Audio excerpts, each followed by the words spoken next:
저희가 준비한 2위입니다. 이번에는 한동훈 대표 저격수를 만났습니다. 그 윤석열 대통령과 한동훈 대표가 그제 비공개로 나눴던 얘기들이 하나둘 상세히 알려지면서 후폭풍이 만만치가 않습니다. 그런데 이제 앞으로가 더 큰 문제일 것 같거든요. 오늘 윤석열 대통령이 한동훈 대표와 대척점에 있는 이 사람을 만났습니다. 화면부터 만나보고 오겠습니다.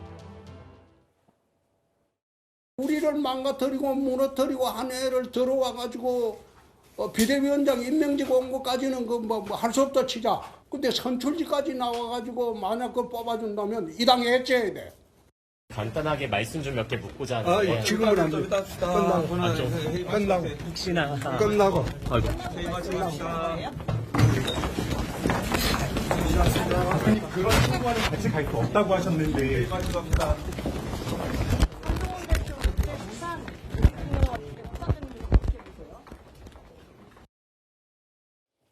잠시만요. 이 얘기, 그러니까 대통령과 홍준표 시장의 만남, 이 얘기를 짚어보기 전에요. 조금 전에서 용산 대통령실이 관계자 이름으로 몇 가지 입장을 냈습니다. 이 얘기 속보부터 만나봐야 될 것 같습니다. 이틀 전 이 시간에 있었던 한동훈 대표와의 81분 면담에 대해서 대통령실의 입장은 이런 것 같아요. 엄중한 정치 상황이고 당과 정이 하나가 되어 극복해야 된다. 한동훈 대표가 김건희 여사 의혹 해소, 제가 이후 주제에서 짚어봤던 11월 이재명 대표 선거 전에 김건희 여사 의혹을 해소해야 된다는 이 발언에 대해서 대통령실이 그 전에 충분히 말씀을 했고, 대통령이. 그리고 아니 의전 홀대 혹은 뭐 이런 탁자가 웬 말이냐라는 한동훈 대표 측의 얘기에 대해서 홀대 아니다. 그거야말로 왜곡이다라고 했습니다. 쭉쭉 읽어볼까요? 특별감찰관 역시 여야 합의가 되면 임명하겠다고 했고요. 면담의 내용을 두고 각색했다는 일부 주장에 대해서 있는 그대로 설명했다. 이거 왜곡 아니다. 약간의 발끈한 대통령실의 입장도 있었습니다. 몇 가지 속보를 이렇게 하나하나 만나봤는데, 김준욱 대변인. 저 대통령실이 이 두 사람의 면담 이후에 여러 후폭풍을 두고 이런 입장을 냈거든요. 어떻게 받아들이십니까? 저는 오늘 대통령실에서 이런 발언이 나오기 전까지 루비콘강의 중간쯤을 건너가고 있다라고 평가했었는데, 지금 이 반응을 보고 나서는 이미 루비콘강을 완전히 건너갔다, 이렇게 평가를 해야 될 것 같습니다. 예. 이제는 어떤 국지전 차원이 아니라 전면전을 선포한 것이 아닌가라고 느껴질 정도로 굉장히 강한 발언들이 지금 나오고 있습니다. 사실 대통령실에서는 아마 제가 대통령실 쪽에 좀 누구한테 들어보니까 한동훈 대표를 상당히 많이 배려했다라는 얘기를 하고 싶었던 것 같아요. 특히 한동훈 대표가 윤한 면담 과정에서 예. 두 번이나 그 판을 깨려고 했던 그런 과정들이 있었고, 그런 과정들 속에서도 이 정무수석을 통해서 설득해서 이 모양을 만들고 이런 자리까지 만들었었는데, 그 자리에서 나눴던 대화까지 각색이라고 얘기를 하고 계속해서 예스냐 노냐 대통령을 압박하는 이런 행태, 예. 이것에 대해서는 더 이상 이제 참지 못하겠다, 이런 지금 이제 반응이 나온 것이기 때문에 예. 앞으로 제가 볼 때는 한동훈 대표와 윤석열 대통령 사이가 다시 회복할 수 없을 정도로 가 있는 것이 아닌가, 이렇게 볼 수밖에 없을 것 같습니다. 저 용산 대통령실 관련 얘기 속보는 일단 지금 한번 짚어봤고요. 이어지는 한동훈 대표의 그 추가 목소리 입장도 있기 때문에 그때 다시 적절히 반영해서 좀 가보겠습니다. 일단 아까 김준욱 대변인께서는 루비콘강의 절반이 아니라 이제 완전 한동훈 대표와 윤 대통령 한동훈 대표는 돌아올 수 없는 강을 완전히 건넜다는 표현도 썼는데, 이 미묘한 시점에 대통령이 만난 사람이 있습니다. 바로 홍준표 시장입니다. 비공개 자리였어요. 면담 이후에 추경호 원내대표를 초청해 만찬을 했던 윤 대통령이 홍준표 시장과 회동을 했다. 장현주 변호사님. 네.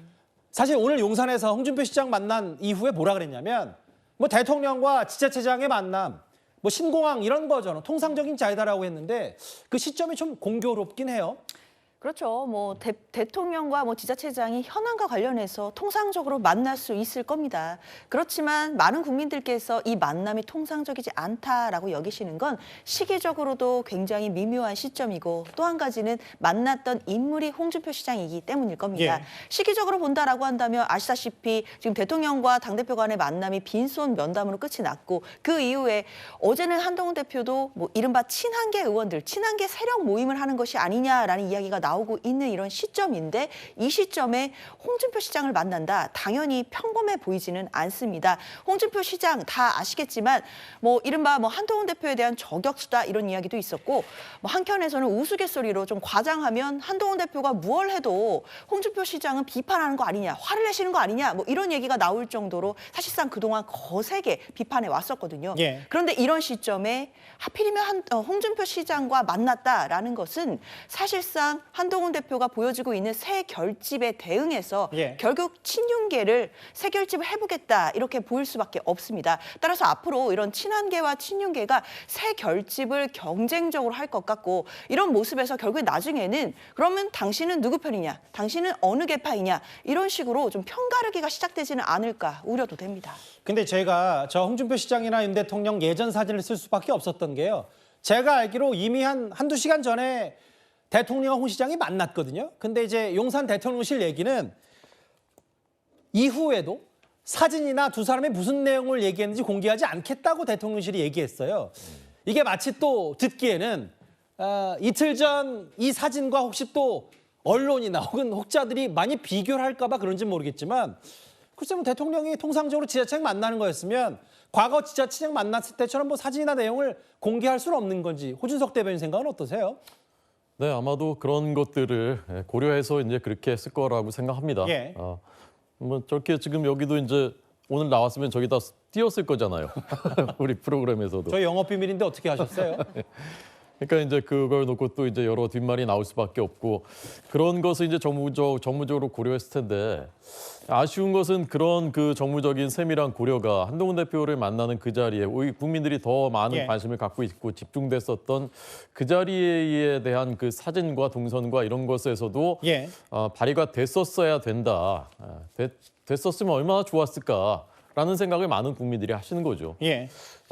정치라는 게 국민들의 마음을 얻고 또 이제 납득시키고 그러는 것 아니겠습니까? 예. 제가 이제 어제 오늘 제일 많이 그 우리 주민들한테 들은 얘기가 그냥 간단한 거예요. 두 분이 어떤 얘기를 나눴는지 이런 건 이제 그 다음이고요. 왜 한동훈 대표는 콜라 한 잔 먹여서 보내고 그 다음에 추경호 원내대표는 따로 불러서 뭐 이렇게 하셨냐? 이제 그런 부분이란 말입니다. 예. 그래서 오늘 홍준표 시장을 만나시는 거 뭐 그 만나시는 거야 뭐 그 전부터 아마 예정돼 있었겠죠. 그리고 지난주에는 부울경 지자체장들 만나셨다고 하니까 그러니까 그거를 꼭 나쁘게 보고 싶지는 않지만 총선 사흘 뒤에 홍준표 시장을 만났던 그 장면이 예. 한동훈 대표는 안 만나고 그것이 국민들한테 어떤 그 느낌과 감정을 줬는지를 우리가 다 기억하지 않습니까? 예. 그런데 하필 오늘 그럼에도 불구하고 또 홍 시장을 이렇게 만나는 그 정무적인 판단이 과연 그것을 이제 누가 판단을 한 것인가? 그럼에도 불구하고 우리는 우리 길 가겠다라고 한다면 그것을 국민들이 어떻게 받아들이실까? 그런 게 많이 걱정이 됩니다. 그 홍준표 시장은 뭐 제가 굳이 더 첨언하지 말을 덧붙이지 않더라도 한동훈 대표와 대척점에 있는 최근까지도 한 대표를 정면 비판해온 뭐 당대표 저격수라고도 불리는데 윤기찬 대변인 가장 최근 홍 시장의 여러 SNS 글을 찾아봤더니 대통령이 무너지면 보수우파가 침몰하고 나라가 혼란스럽다라는 표현을 썼고 오늘 두 사람이 만났어요. 어떻게 평가하시겠어요? 근데 홍준표 대구시장은 사실은 이제 잠재적인 대권 주자이기 때문에 예. 한동훈 대표하고는 경쟁자죠. 그렇죠. 그러니까 경쟁자와 사이가 안 좋거나 각을 세우는 분은 이제 우호적으로 평가하는 것이 홍준표 시장 입장에서 보면 정치적인 입지를 확보하는 데서 도움이 되니까 저런 멘트를 하시는 것 같고 홍준표 시장은 잠재적인 대권 주자일 뿐만 아니고 현재 대구시장이기 때문에 대구의 현안과 관련된 대통령과의 미팅을 오래전부터 요구해왔어요. 예. 그것이 이제 지금에 비로소 성립이 된 거기 때문에 예. 예를 들어서 한동훈 대표와의 회동의 결과에 대한 평가가 다양하기 때문에 예. 지금 홍준표 시장을 만나면 안 된다. 글쎄 저는 이런 시각은 조금 동의하기 어렵고 또 하나는 홍준표 시장과 만난 사진이 만약에 공개가 되면 오히려 그것은 한동훈 대표께 안 좋은 영향이 있을 수 있는 거죠. 예를 들면 홍준표 시장과의 만남 사진이 뭐가 안 좋다는 거예요? 예를 들면 만남 사진이 조금 더 한동훈 대표가 뭐 불만을 제기했던 그런 형태의 사진이 아니고 원탁이었다. 예를 들면요. 그러면 이것은 비교가 되잖아요. 그러니까 근데 대통령실이 그렇게 안 하면 되는 거 아닙니까? 간단하게. 예를 들면요. 그래서 예. 대통령실 입장에서 보면 그리고 예. 또한 홍준표 시장 입장에서 보면 예. 사진이 공개돼서 한동훈 대표와의 대비되는 것이 같든 다르든 대비되는 것이 홍준표 시장은 원하겠죠. 그래야 본인의 잠재적 대권 주자로서 한동훈 대표급으로 예. 올라가니까.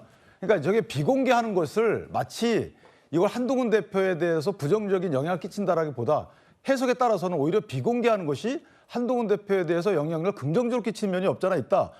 결국 뭐냐면 예. 공개 비공개가 이것이 평을 그렇게 구체적 세세하게 할 것이 아니고 예. 어떤 대화 내용이 있었고 그것이 어떤 도움이 되는지에 대해서 이렇게 크게 평가하면 될 일이지 예. 저는 사진이 어떻고 탁자가 어떻고 글쎄요 이런 부분에 대해서는 조금 오히려 당원 입장에서 보면 예. 조금 더 편가르기가 되지 않을까라는 염려가 좀 있는 건 사실이에요. 두 분 말씀 중에 이제 좀 달라요. 왜냐하면 아예 그런 저런 사진을 공개 안 할 정도의 정무적 판단을 용산이 했으면 한동훈 대표를 좀 더 별 뒷말 없이 의전했으면 어땠을까라는 호준석 대변인 말씀과 윤기찬 대변인 아예 이거는 오히려 비교되는 것 자체가 한 대표에게 또 부정적 영향을 미칠 수 있기 때문에 용산이 공개하지 않았다. 알겠습니다. 사실 이틀 전이었어요. 여전히 당 내에서는 한동훈 대표가 돌아가자 거의 곧바로 추경호 원내대표를 대통령이 부른 것에 대해서 뒷말들이 많습니다. 오늘 추경호 원내대표가 다시 한번 기자들 앞에서 이런 말을 했습니다. 뭐 그건 개별 의원들의 생각이겠죠. 저는 뭐 정치적인 어떤 언행에 대해서 정치인들은 늘 다양한 견해를 가질 수 있다 이렇게 생각합니다. 저의 만찬은 여의도에서 우리 동료 의원들과 만찬을 했고 그리고 국회에서 좀 머물다가 퇴근하는 길에 연락이 있어서 잠시 들렸다. 저는 거기서 식사하지 않았습니다. 근데 여러분이 자꾸 거기 가서 만찬하러 갔다고 하는데 설명을 제가 정확히 해드렸으니까 그 선후관계는 사실관계가 그렇다는 것은 이해를 하시고 뭐 만찬하다가 중간에 간 것도 아니고 자꾸 말씀을 드리는데 정확하게 하시고 뭐 판단은 또 여러분이 하시는 겁니다. 대표와 대통령과의 그 중요한 만남이 있는데 그 만찬 때문에 이것은 6시까지밖에 할 수 없었다라고 했는데 알고 보니까 그 만찬이라는 게 그 거의 매일 보다시피 하는 참모들과의 만찬이었다. 그럼 이게 상식적으로 이해가 되겠습니까? 좀 이상하다는 느낌을 주기에 충분하죠. 한동훈 대표 이제 만남 이후에 당시 추경호 원내대표 만났고 오늘 홍 시장 만난다. 김진욱 대변인. 추경호 원내대표가 이제 재차 또 이 얘기를 해요. 기자들이 물어보니까. 아니 본인은 다른 사람과 밥 먹고 있었고 대통령 호출에 간 거다. 거기서 식사하지 않았다. 근데 이제 다음 화면을 보겠습니다. 그 어찌됐든 그 한동훈 대표가 봤을 때는 대통령이 넘버원인 당대표보다 원내대표를 좀 더 소통장구로 활용하면서 이거 직접 김건희 여사 특검법 표단속한 거 아니냐. 홍 시장 면담도 오늘 그 차원 아니냐. 이런 해석들을 한동훈 대표와 가까운 쪽에서 하는 모양입니다. 당연히 그렇게 해석할 수밖에 없는 상황이 연출이 된 거죠. 추경호 대표가 만찬을 했느냐 안 했느냐, 대통령과 같이 밥을 먹었느냐 안 먹었냐가 중요한 게 아니고 예. 당대표를 만나고 난 이후에 곧바로 추경호 원내대표가 불려 들어갔다라는 게 중요한 거죠. 예. 그 자리에서 무슨 대화를 나눴는가 하는 부분이 제일 중요한 거 아니겠습니까? 그렇다면은 이 상황을 그리고 추경호 원내대표가 대통령실에 갔을 때 그 당대표에게 이 상황을 얘기하고 간 것도 아니잖아요. 한동훈 당대표는 이 다음 날 아침에 기사를 보고 추경호 원내대표가 대통령실에 들어갔었다라는 걸 알았다라는 거기 때문에 그럼 과연 대통령이 급하게 원내대표를 불러서 무슨 말을 나눴는가 이게 제일 중요한데 제가 볼 때는 두 가지입니다. 첫 번째는 얘기하신 것처럼 지금 한동훈 대표가 특검법을 가지고 나를 좀 약간의 위협하는 그런 발언을 했으니 앞으로 한동훈 대표가 특검법을 추진할 수도 있다. 그러니까 이 부분에 대해서 원내대표가 책임지고 이걸 막아라. 이렇게 했을 수도 있고요. 또 한 가지 가능성은 뭐냐 하면 이제부터 한동훈 대표를 당의 대표로 인정하기가 어려우니 당신이 이제부터 나하고 직접 카운터 파트너로 얘기를 해야 되는 거 아니냐. 내가 이제부터 당을 직접 관리하는 쪽으로 가야 되겠다. 이런 얘기를 했을 수도 있어요. 지금 어느 쪽으로 저는 이건 추론입니다만 만약에 후자라고 한다면 그렇다면 한동훈 대표에 대해서 지금 대통령실이 취하고 있는 이런 모습들이 사실 설명이 가능한 부분도 있기 때문에 저는 뭐 후자가 먼저인지 전자가 먼저인지 모르겠습니다만 예. 어쨌든 대통령실에서 볼 때 이 당의 소통 창구는 한동훈 대표가 아니라 추경호 원내대표라는 부분에 대해서는 뭐 이견을 달 수가 없을 것 같습니다. 그런데 이제 일단 홍준표 시장과 대통령 홍준표 시장이 오늘 어떤 자리에서 어떻게 무슨 메시지를 주고받았는지 대화를 어떻게 했는지는 뭐 추후에도 알 수가 없기 때문에 일단 여러 추정과 짐작만 할 뿐인데요. 오늘 또 다른 국민의힘 소속의 지자체장들이 한동훈 대표를 가리켜서 여러 쓴소리를 했습니다. 한번 들어보겠습니다. 이런 사람들이 나와서 나보는데 이게 말이 되는 소리냐. 당을 망하게 하는 거야 지금.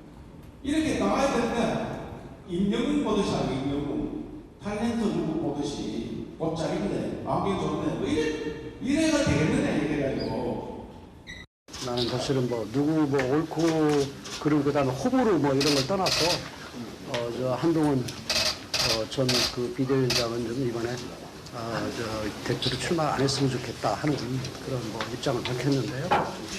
하여튼 그건 내 소신이고 일단 당원들이 이제 어떻게 이런 부분을 생각하고 이런 대표를 선출을 하느냐. 오늘 정확히는 이제 지난번 이철우 경북지사와 김태흠 충남지사의 과거 얘기를 좀 들어봤다면요. 김태흠 충남지사가 오늘 한 세미나에 참석해서 이런 얘기를 했습니다. 아니 한 대표 무슨 개파 보스인가? 친한계 만찬 회동 너무 비정상적이고 너무 아마추어 같아 답답하다. 다음 화면을 볼게요. 그러면서 본인이 한 대표가 전화해 검찰스러운 거 관정을 욕이라고 했다. 욕 아니라고 하니까 당대표에게 욕할 수 있냐고 따졌다. 이게 검찰스러운 거다. 뭐 이런 일화까지 전했는데 거의 뭐 홍준표 시장과 마찬가지로 김태흠 지사도 상당히 한동훈 대표에게 세게 얘기하고 있거든요. 그러니까 아마 김태흠 지사는 한동훈 대표께 뭐 이전에 7월 달에 했던 얘기처럼 당대표에 어울리지 않는다. 나가지 말았으면 좋겠다라는 취지는 뭐 그 이전에 했었던 얘기이기 때문에 어쨌든 당대표의 압도적인 지지율로 당선된 당대표이기 때문에 당대표께서 대통령과의 관계가 무조건 뭐 좋게 지낸다는 것은 의미가 없지만 어쨌든 시너지 효과를 냈으면 좋겠다라는 취지에서 나온 얘기 같아요. 그런데 본인의 SNS에 올린 글에 대해서 이제 한 대표가 전화해가지고 이것저것 문제 제기를 했다는 거 아니겠습니까? 왜 욕을 하냐 그랬더니 이제 저런 내용들이 자기는 욕은 아니라고 한다. 일종의 본인의 충고였다라는 취지로 얘기했더니 이제 저런 당원이 당대표에게 어떤 말을 했다라는 취지의 이제 반론을 제기하셨다는 건데 어쨌든 저 두 분 간의 저런 내용은 두 분 간에 해결할 일이고 다만 김태흠 지사의 말이 혹시나 거슬렸든지 어쨌든지 간에 저분의 행간에서 읽어지는 여러 가지들은 한 대표께서 좀 귀담아 들은 것도 나쁘진 않다. 예를 들면 저걸 싸움으로 볼 것이 아니고 지금 당내 이런 의견도 있다라는 정도. 왜냐하면 지금 한동훈 대표께서 대통령께 여러 가지 드리는 말씀들도 사실은 당의 전체적인 의견이라기보다는 한동훈 대표가 여러분들과 또 여론을 종합해가지고 본인의 의견을 드린 거 아니겠어요? 그렇다면 다양한 의견들이 있을 수 있다는 그런 정도의 의견으로 저분을 받아들였으면 좋겠다는 것인데 아직까지 이제 그런 단계까지 안 나가는 것이거든요. 예를 들면 지금 친한계 모임은 개파다 이렇게 이제 김태흠 지사가 얘기를 했는데 사실은 당대표께서 대통령이 여러 가지 이제 편향된 얘기를 듣고 있다 이렇게 비판을 하면서 본인도 편향된 모임에서 여러 가지 의견을 교환하고 있다는 거죠. 그런 시각이 있을 수 있기 때문에 그런 것들을 지적했다 이렇게 선회해서 해석될 수도 있는 거라서 저 부분을 무조건 나의 반대되는 분의 의견 이렇게 볼 것이 아니고 이런 의견도 있다라고 듣게 되면 본인이 대통령께 하는 얘기하고 똑같은 관점이거든요. 알겠습니다. 그렇다면 그런 시각에서 보시면 저 부분도 조금 더 부드럽게 보는 게 어떨까라는 생각. 감정적 비판이 아니라 그냥 고언의 쓴소리다. 호준석 대변인도 동의하세요? 그 애정을 가지고 이제 고언하시는 분이었다면 이제 그렇게 받아들일 여지가 있었겠죠. 근데 전당대회 때부터 일방적인 이제 공격을 하셨다는 그런 게 김태흠 이제 지사가, 배경이 있는 것이고, 그리고 이제 그 표현이나 그런 것도 관종이다, 뭐 검찰스럽다 이런 예. 것들이 과연 그렇게 받아들일 수 있는 것인가. 예. 그래서 한 대표가 직접 전화해서 그거를 이제 항의했다는 부분은 그게 맞냐 틀리냐에 대해서는 뭐 논란이 있을 수 있지만. 예. 그 앞에 이제 그런 이미 먼저 선을 넘으셨다라는 부분하고 그다음에 그 당대표와 전화 통화를 한 거를 또 저렇게 언론에다 다 이렇게 일일이 공개하는 게 맞나 아쉽습니다. 오늘 대통령이 홍준표 시장을 만났고요. 비공개입니다. 이후에도 알 수가 없고요. 어떤 내용이 오갔는지는. 김태웅 충남지사도 홍 시장과 비슷하게 한동훈 대표를 공개적으로 저격한 얘기까지 길지 않게 만나봤습니다. 잠시만요. 저희가 앞에 뉴스탑10 앞부분에 북한군의 동향, 여러 속보들을 만나봤다면 추가로 우리 정보당국이 파악한 게 있는 모양입니다. 바로 속보를 좀 만나볼까요? 이게 국정원 얘기는 북한군이 1,500명을 러시아로 추가 파병한다. 그렇게 되면 일단 총 규모가 1차적으로는 3,000명이 될 테고 그러니까 우리 정보당국이 한 12,000명 정도 전장으로 간다고 했는데 이게 3,000명 몇 명씩 해서 올해 말 12월경쯤이면 10,000명이 넘는 러시아를 돕기 위한 파병이 이루어질 거라는 게 우리 국정원의 판단입니다. 잠시만요. 이제 이게 좀 더 눈에 띄는데요. 호준석 대변인 저하고 같이 보실까요? 이제 북한군이 우리 정보당국이 파악하기로는 북한 당국이 어떻게 했냐면 파병 군인의 가족을 통제하기 위해서 제가 이해하기로는 군인을 파병하고 아예 가족까지도 그 러시아와 우크라이나 접경 지역으로 집단 이주시키고 있다는 정황이 포착됐다. 어떻게 받아들이세요? 저 내용은? 그러니까 우크라이나 근처로 집단 이주는 아닌 것 같고 모처로 이제 다른 소문이 안 나도록 하기 위해서. 근데 이제 손바닥으로 하늘을 가릴 수가 있겠습니까?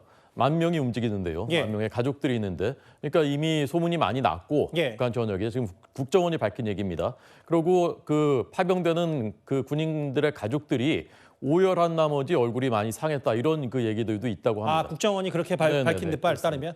그래서 이제 그런 걸 막기 위해서 집단으로 어디다 이제 격리시키는 그런 정황까지 포착이 됐다라는 것인데요.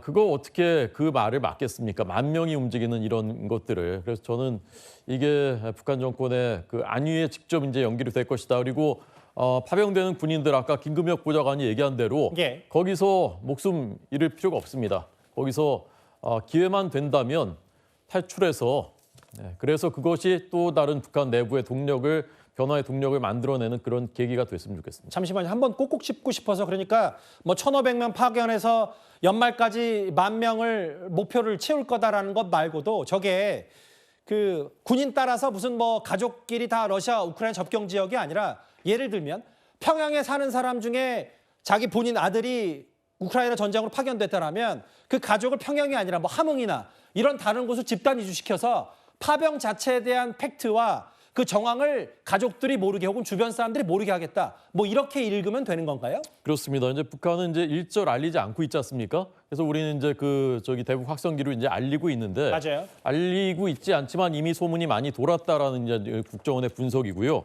그래서 아까 말씀드린 대로 가족들은 벌써 굉장히 상심해가지고 오열하고 있고 이제 이런 것들이 전해지고 있고 그러니까 입단속을 아예 하려고 모처로 집단으로 다 군인들, 가족들을 이주시키는 그런 정황이 포착됐다. 근데 10,000명 보내면은 몇 명을 이주시켜야 됩니까? 몇만 명을 어떻게 집단 이주를 시키겠으며 이미 소문이 나고 앞으로 점점 더 늘어나고 만약이라도 전사자가 나오고 그러면은 그걸 어떻게 감당해서 저거 맞겠습니까? 알겠습니다. 국정원에서 전한 속보같이 지금 우리 정보당국이 가장 이 북한 파병에 대해서 당연히 뭐 그렇겠지만 우리 전 세계적으로 가장 많은 정보를 갖고 있는 듯한데 가족 집단 이주까지 하고 있다. 치밀하고 체계적인 그 러시아 파병 얘기까지 속보로 잠깐 짚어봤습니다.